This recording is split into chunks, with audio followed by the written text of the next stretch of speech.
My name is Jeremias Ramos, and my goal for this assignment is to deconstruct the growth mechanic and snake movement on both Snake Game and Snake Crash.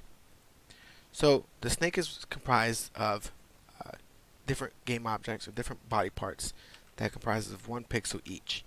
As the player consumes a piece of food, it grows 1 pixel in length.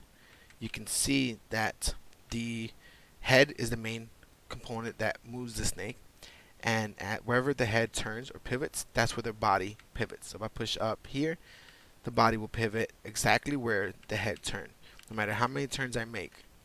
That's done by, so what happens is since the head is the main component, the value or the XY position of the head is stored, and the rest of the body parts are stored into an array. As the snake moves, the current position of the head is passed down to the next array object, and it does that by decrementing 1 on the array length. That way, it'll ensure that wherever the head pivots, that's exactly where the body pivots as well, which is a pretty cool and simple way for functionality, and allows for everything to work smoothly. But now, when you look at a game like Snake Crash, things become a bit more advanced. So here, you're no longer dealing with pixels. So it's more of an open world space.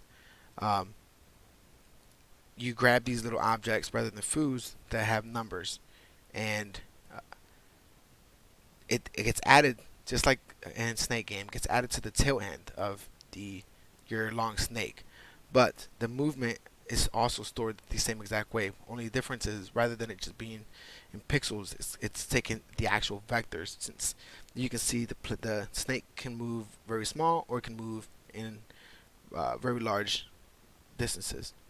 Another thing is that each uh, body part for the snake is a actual game object that gets as it makes contact with these blocks that have numbers on them.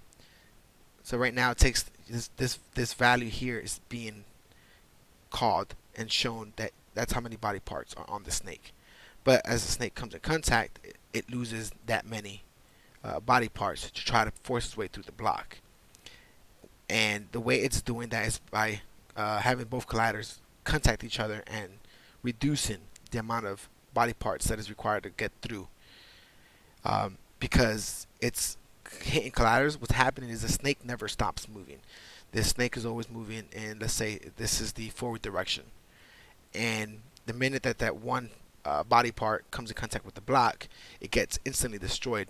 But since the snake is constantly moving in that forward direction, the next piece of body part makes contact with it as well, which I thought was a pretty cool setup. And that's pretty much it.